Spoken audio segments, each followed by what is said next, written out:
Salve, salve, meus queridos amigos. Eu sou o professor Camilo, da disciplina de Princípios da Dinâmica, e hoje eu trago para vocês a resolução de um exercício que, embora bastante simples, ele traz uma linha de pensamento que nós podemos utilizar para a resolução de uma diversidade de outros exercícios que envolvam o mesmo tema.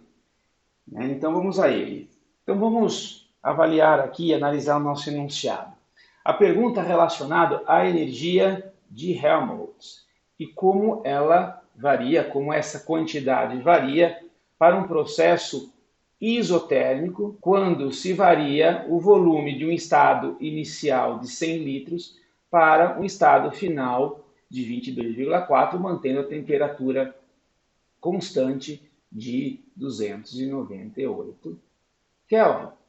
Então a pergunta é, no fundo, é simplesmente buscarmos uma relação que nos dê a quantidade de variação da energia livre de Helmholtz em função do volume para um processo isotérmico.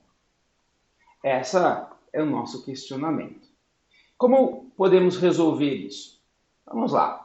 Nosso ponto de partida é a definição de energia de Helmholtz, onde nós sabemos que dA se relaciona com a energia interna menos o produto da temperatura pela a entropia. Essa relação matemática a gente desenvolve de maneira bastante simples, du menos T ds menos S dt.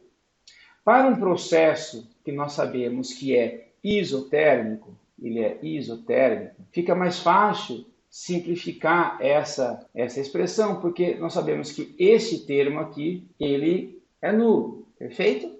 De maneira que a expressão se reduz a dA igual a du menos T ds. Bom, daqui nós precisamos encontrar essa relação, que é o nosso ponto de partida.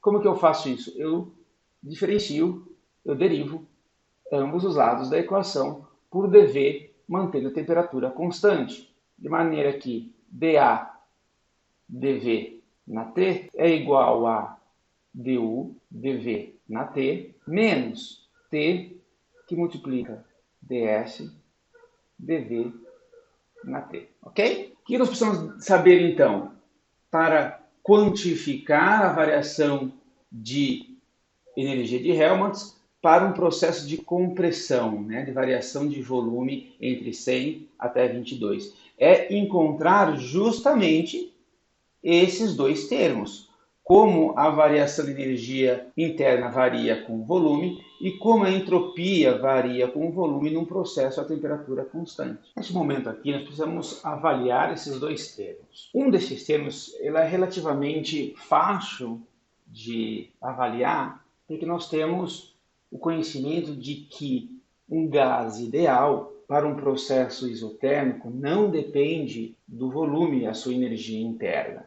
De maneira que esse termo de saída, nós poderíamos que ele não contribui para a determinação da energia de Helmholtz. Concorda comigo que a energia interna de um gás ideal depende apenas da temperatura e não do volume nem da pressão, de maneira que se há um processo isotérmico, não há variação de energia interna com o seu volume. Mas vamos supor que vocês não lembrassem dessa informação para resolver o exercício. Como que vocês resolveriam? Vocês teriam que determinar este termo. Vamos determinar este termo, então? Vamos lá. Vocês poderiam partir a partir daqui, ok?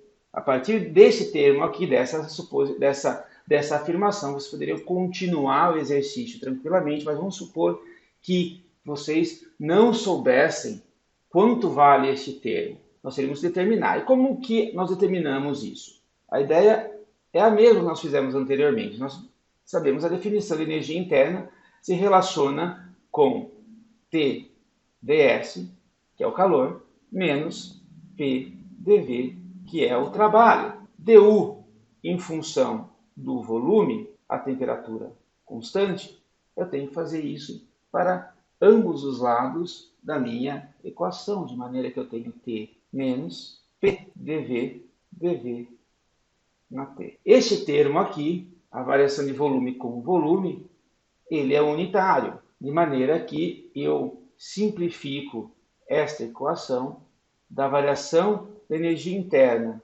pelo volume, a temperatura constante, vai se relacionar com T, a variação da entropia pelo volume, a temperatura constante, menos a pressão do meu processo. Muito bem. Para um gás ideal, eu sei que a pressão é descrita pela sua equação de estado em função do número de mols, constante dos gases, temperatura e volume. A variação de entropia pelo volume eu posso encontrar pelas relações de Maxwell, de maneira que eu tenho que ds dv na T é igual a dp dt na V. Então fica mais fácil agora eu resolver para cada um dos termos presentes na minha expressão, de maneira que du dv na T é igual a T vezes, eu pego este termo aqui, pela sua igualdade, essa identidade, dp dt na V, menos, e substituo a equação de estado para N, R, T sobre V. Como que a pressão varia com a temperatura volume constante na equação de estado para um gás ideal?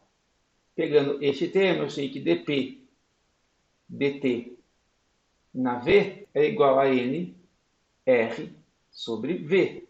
Substituindo, então, eu tenho que du dv na T é igual a T, que multiplica N vezes R sobre V, menos NRT sobre V. Olha que interessante.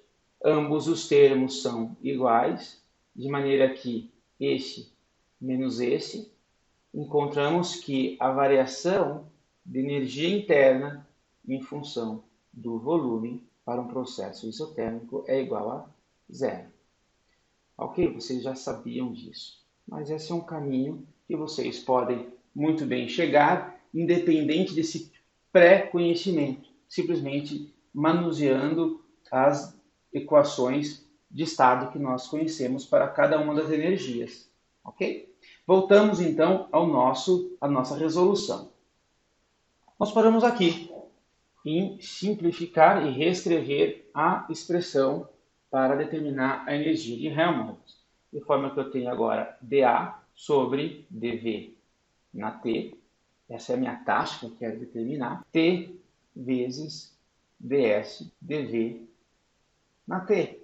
Esse termo aqui nós já determinamos, e nós sabemos que ds dV na T é uma das relações de Maxwell que se dá por dp dt na V. Então, reescrevendo, dA dV na T é igual a T que multiplica dp dt na V. Mais uma vez, este termo nós já determinamos e reescrevemos que dA dV na T é igual a T que multiplica N R sobre V.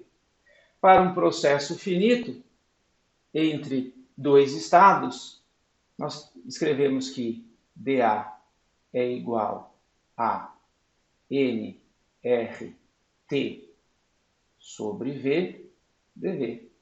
Então, para um processo finito, eu tenho que integrar ambos os lados entre o estado inicial e o estado final. A resposta para este problema, nós temos que a variação da energia de Helmholtz é igual a N R. Eu tenho que corrigir aqui.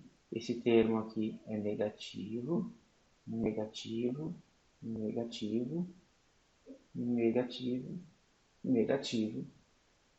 N, R, T, Ln do volume final pelo volume inicial para esse meu processo isotérmico a volume constante. Muito bem. Cabe a vocês agora apertar o botãozinho da calculadora e resolver para exemplos numéricos. Onde mais eu posso utilizar esse mesmo exercício? Eu posso fazer essa mesma linha de pensamento para determinar, por exemplo, como a energia livre de Gibbs varia com a pressão, por exemplo, num processo isotérmico. A linha de pensamento é igual. Outra coisa, como, por exemplo, a entalpia varia com a pressão num processo isotérmico para um gás ideal. Vocês podem fazer isso livremente, né, e aplicar a mesma linha de pensamento que eu utilizei até aqui, como nós fizemos pela energia interna, para a variação em função do volume, e vocês podem fazer para outras variáveis que desejarem. Espero que tenha sido útil e bons estudos.